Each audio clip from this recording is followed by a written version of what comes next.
You hustle every day, but somehow, your bank account never seems to keep up. Where does all your money go? It feels like your wallet has a secret hole, silently draining your hard-earned cash. Here's the cold, hard truth. It's not about how much you make, it's about how you spend. And without realizing it, you might be trapped in financial habits that are slowly bleeding your money dry. But don't worry. In this video, we're exposing 11 sneaky spending habits that are keeping you broke, and more importantly, how to break free from them. If you're tired of living paycheck to paycheck, feeling frustrated, and wondering why your savings never grow, this is your wake-up call. Stay with us until the end, because one small change today could mean a wealthier, stress-free tomorrow. First, your salary is too low.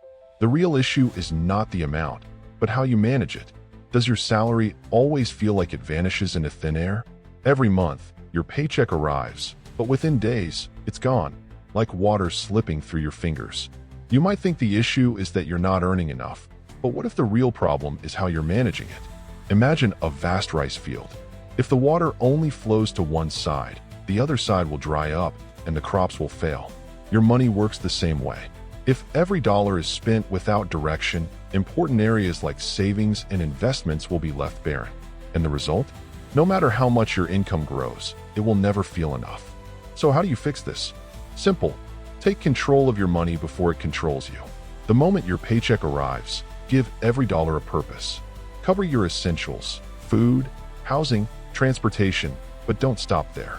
Pay yourself first by setting aside money for savings and investments.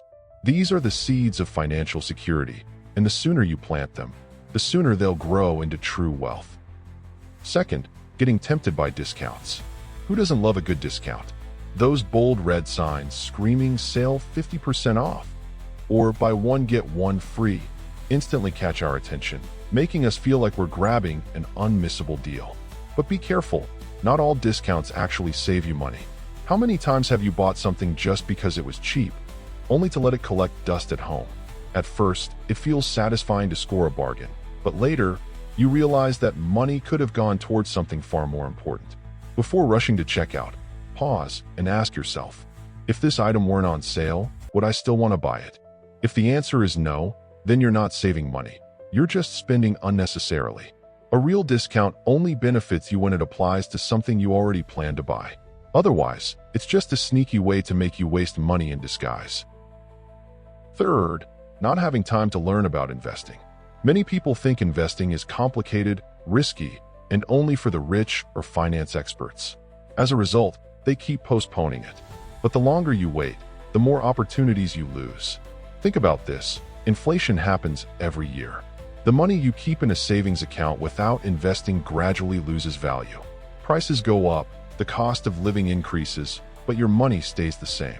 So if you rely solely on saving without investing, you are unknowingly losing purchasing power. But don't worry, investing is now easier than ever. There are many user-friendly platforms perfect for beginners. You can start with simple investments like mutual funds, gold, or other low-risk options. You don't need to start with a large amount. The key is to start now. Imagine if you started investing a small amount today. In a few years, your money will grow, work for you, and provide returns you never imagined. On the other hand, if you keep delaying because you feel unprepared, time will continue to pass, and you'll miss out on opportunities to build a stable financial future. Fourth, spending too much on small entertainments. Streaming subscriptions, expensive coffee every day, or frequent hangouts. They may seem small. After all, it's just a few dollars at a time. But have you ever stopped to calculate the total in a year? Imagine buying coffee for $3 every day. In a month, that's about $90. In a year, over $1,000. That's just coffee. What about streaming subscriptions you barely use or constant outings? This doesn't mean you should stop enjoying life. But if there are more budget-friendly alternatives, why not try them? For example, making coffee at home can be just as good, or subscribing to only one streaming service that you actually watch instead of paying for multiple ones. With small changes, you can save thousands of dollars a year. Money that was previously wasted can now be directed toward investments, savings, or meaningful experiences. Fifth, keeping up with friends' lifestyles. Do you ever feel jealous when you see friends with the latest gadgets or traveling abroad? You wonder how they can enjoy life while you have to think twice before spending. But before getting caught up in these feelings, ask yourself, do you truly want those things, or do you just want to keep up with them? We often forget that we never really know other people's financial situations. They might be able to afford it, or they might be in debt or sacrificing other needs just to maintain their lifestyle. Is it worth it? Focus on your own financial journey. Everyone has different priorities and financial abilities. What's the point of looking rich if, behind the scenes, you're drowning in debt and financial stress? Life isn't a race to buy the most expensive things. It's about building a financially secure and peaceful future. Sixth, waiting until debt is paid off before saving. Many people think, I need to pay off all my debt before I can even think about saving. It sounds like a responsible plan, but in reality, this mindset can leave you stuck in a never-ending cycle. Why? Because life is full of unexpected expenses, car repairs, medical bills, sudden job loss. If you don't have savings, where will the money come from? Most likely, you'll have to borrow again, and the cycle continues. The key isn't to choose between paying off debt or saving money. You need to do both at the same time. Start by setting aside at least 10% of your income for an emergency fund. At the same time, focus on paying off high-interest debts first, like credit cards, because they grow the fastest. Think of it like this. If you're in a boat with a hole, you wouldn't just focus on bailing out the water, paying debt, while ignoring the leak, lack of savings. You'd patch the hole while removing the water. That's exactly how you should handle your finances. Build a safety net while freeing yourself from debt. That way, you stop sinking and finally start moving forward. Seventh, never feeling satisfied. If you constantly chase happiness through shopping, you might feel excited for a moment, but that feeling fades quickly, leaving you wanting more.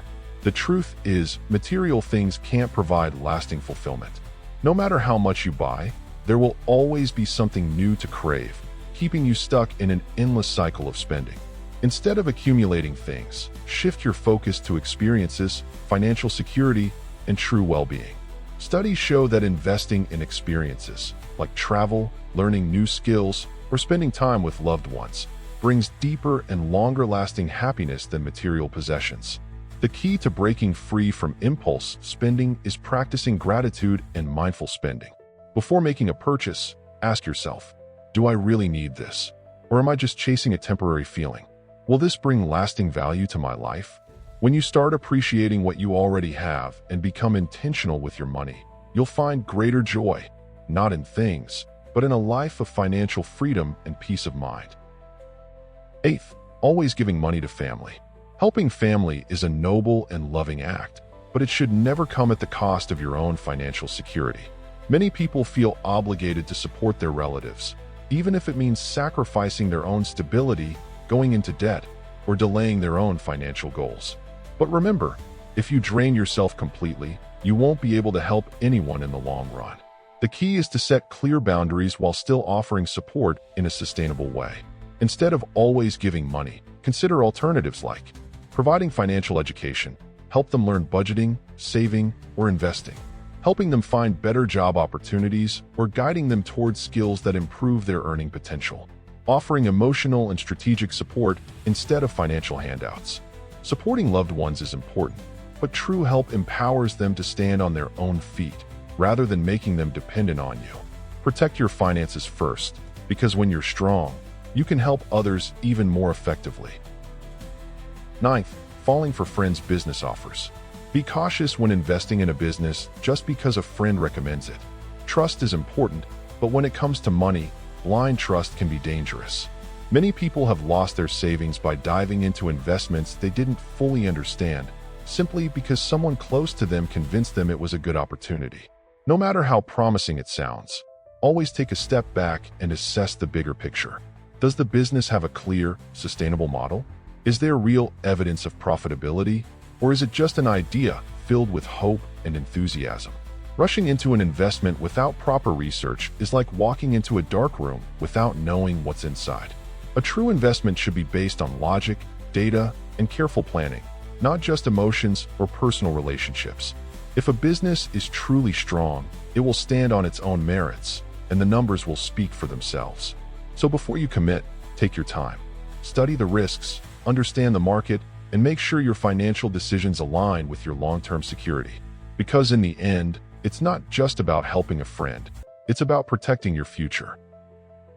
10th, overusing credit cards. A credit card is not free money. It's a financial tool that, when misused, can quickly turn into a burden. Swiping your card feels effortless, but if you're not careful, the debt can pile up before you even realize it. The key to using credit cards wisely is simple. Always pay your balance in full each month. Carrying a balance means facing high-interest charges that grow rapidly, making it harder to pay off what you originally spent. What seemed like a small purchase can turn into an overwhelming debt if left unchecked. The longer you delay, the more you lose, not just money, but also financial freedom. Use your credit card responsibly. Treat it as a tool for convenience and security, not as an excuse to spend beyond your means. If you can't afford to pay for something in cash, think twice before charging it to your card. Stay disciplined, keep track of your expenses, and avoid the trap of revolving debt. Because true financial control comes from managing your money, not letting it manage you. 11th, postponing financial decisions. Time is one of your most valuable assets, and the sooner you start managing your money wisely, the better your future will be. Saving and investing aren't just for the wealthy. They're for anyone who wants financial security. Even small amounts, when consistently invested, can grow into something significant over time. The key is to start now. Every dollar you save today is a step toward financial freedom. Waiting for the perfect moment will only delay your progress. The power of compounding works best when given time, turning small investments into substantial wealth. Don't underestimate the impact of consistent financial habits. Financial freedom isn't about how much you earn. It's about how well you manage what you have. Every small decision you make today, whether it's cutting unnecessary expenses, investing wisely, or building better money habits, will shape your future. The road to financial stability isn't built overnight, but with consistency and the right mindset, you can take control of your finances and create a life free from constant money stress. Imagine a future where you no longer have to worry about making it to the end of the month, where your money is working for you instead of disappearing without a trace. That future starts with the choices you make right now. So take that first step. Start saving, start learning, and start making your money work smarter, not harder. If this video has given you even a small insight into better financial habits, don't keep it to yourself. Share this knowledge with your friends and family so they, too, can break free from bad money habits and build a more secure future. And don't forget to like, subscribe, and turn on notifications for more practical tips to improve your finances. Success doesn't come from waiting, it comes from action. Let's take control of our finances, one smart habit at a time. See you in the next video.